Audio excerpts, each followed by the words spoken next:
मागील अनेक वर्षापासून विदर्भातला सिंचनाच्या संदर्भात अनुशेष होता, बॅकलॉग होता आणि त्याकरता अनेक वेळा या सभागृहात असणार खालच्या सभागृहात अनेक वेळा तो विषय चर्चेत आलेला।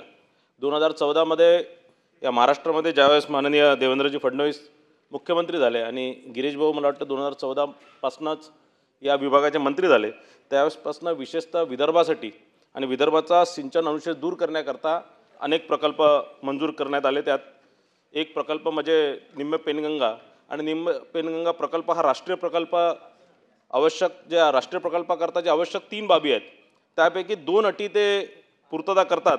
सदर प्रकल्प राष्ट्रीय प्रकल्प होण्या आवश्यक जेणेकरून केंद्र सरकारमार्फत प्राधान्याने निधी उपलब्ध होऊ शकतो। याकरता शासनास्तरावर काही आपण प्रयत्न करणार काय? विदर्भ पाटबंधारे विकास महामंडळाच्या प्रगतीपथावरील जिगाव प्रकल्प असणार, निम्मे पेनगंगा असणार, गोसीकृत राष्ट्रीय प्रकल्प असणार। हे प्रकल्पला फार मोठा निधी आपल्याला लागतो। सदर प्रकल्प नियोजनानुसार निधी प्राप्त होत नाही, त्यास्तोवर सदर प्रकल्प नियोजनानुसार माननीय राज्यपाल महोदयच्या निर्देशनाबाहेर निधी उपलब्ध होणे आवश्यक आहे। या संदर्भात शासन स्तरावर काही कारवाई होणार काय?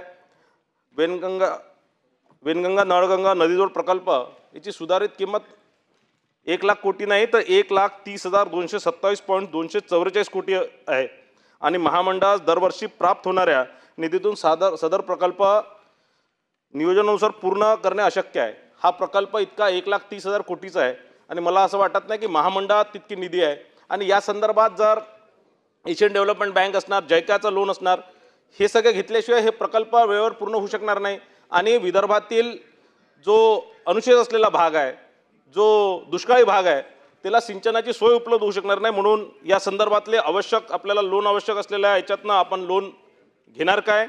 आणि महामंडळाच्या प्रगतीपथावर 82 म्हणजे VIDCच्या प्रगतीपथावर असलेले जे कामं सुरू आहे असे 82 बांधकामाकरता 82 पैकी 8 असे प्रकल्प आहे ज्याची सिंचन क्षमता 88,651 हेक्टर आहे आणि साठा क्षमता 535 मिलियन क्युबिक मीटर आहे। हे फॉरेस्टच्या परवानगीसाठी फॉरेस्टच्या परवानगी आहे त्याच्याकरता ते थांबलेले आहेत। तर याच्याकरता आपण केंद्र सरकारच्या MOEF जे डिपार्टमेंट आहे त्याच्यासोबत समन्वय साधून या सगळ्या प्रकल्पाचे NOC आपण घेणार का? कारण या प्रकल्पामध्ये चंद्रपूर आणि गडचिरोली भागातील आदिवासी भागातील शेतकऱ्यांसाठी आदिवासींसाठी हा फार महत्त्वपूर्ण हे प्रकल्प आहे, म्हणून आपण या संदर्भात विशेष प्रयत्न करणार काय? असा प्रश्न सन्मान्य सदस्यांनी या ठिकाणी उपस्थित केले। त्यापैकी त्यांचा प्रश्न आहे निम्म पेनगंगा हा प्रकल्प या संदर्भामध्ये आपलं वर्कआउट चालू आहे। लवकरात लवकर त्या संदर्भामध्ये आपण त्याचाही प्रश्न हा मार्गी लावणार आहोत। त्याचबरोबर आपण विचारलं की जिगाव गोशीखुर्द याच्या निधीच्या बाबतीमध्ये काय? आताच आपण या मोठ्या प्रकल्पांची सुद्धा या ठिकाणी आताच दिलेली आहे।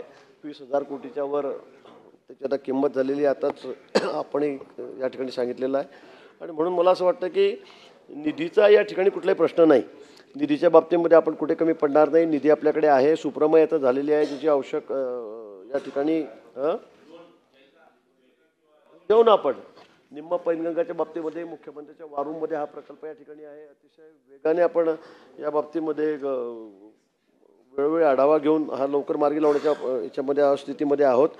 आपण जे म्हटलं की एवढा मोठा प्रकल्प लाख कोटीचा 1,30,000 काय असेल आपलं म्हणण्यात थोडा फरक आहे असेल, पण या प्रकल्पाचा निधी कसा देणार तर केंद्र सरकार आपल्याला याच्यामध्ये कशी मदत करणार आहे। त्यानंतर आपण सांगितल्याप्रमाणे जायकामधून असेल काही इतर कर्ज घेऊन हा प्रकल्प आपल्याला पूर्ण करायचा आहे।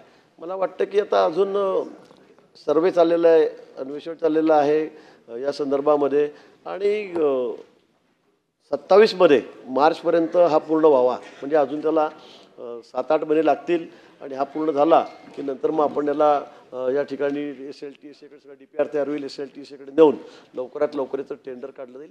आपण 3-4 टप्प्यामध्ये काढणार आहोत। एकदम 1 लाख कोटीचं काम 1.5 लाख कोटीचं काम एकाच वेळेला आपण 1.25 लाख कोटी काही बस एका वेळेला काढणार नाही, तर आपण याच्यामध्ये 3 टप्पे या ठिकाणी केलेले आहेत। म्हणजे गोशीखुर्द प्रकल्प ते निम्म वर्धा धरण ते काटेपूर्णा धरण, टप्पा 2 काटेपूर्णा धरण ते नळगंगा धरण ते पेनगंगा वाशिम जिल्ह्यातील पाण्याची व्यवस्था म्हणजे असे 4 टप्पे आहेत. या 4 टप्प्यामध्ये आपण पहिला टप्पा आपला लवकर सुरू होईल या संदर्भामध्ये. एकत्रित आपण करायला लागलो तर त्याला खूप वेळ लागेल, पण एक एक टप्पा सुरू करून त्या ठिकाणी कामाला आपण सुरुवात करू. आणि विदर्भातला जो सगळा अनुशेष आहे त्याहीपेक्षा जास्त पाणी, जवळपास 4.25 लाख हेक्टर जमिनीला पाणी आपण यातून देणार आहोत.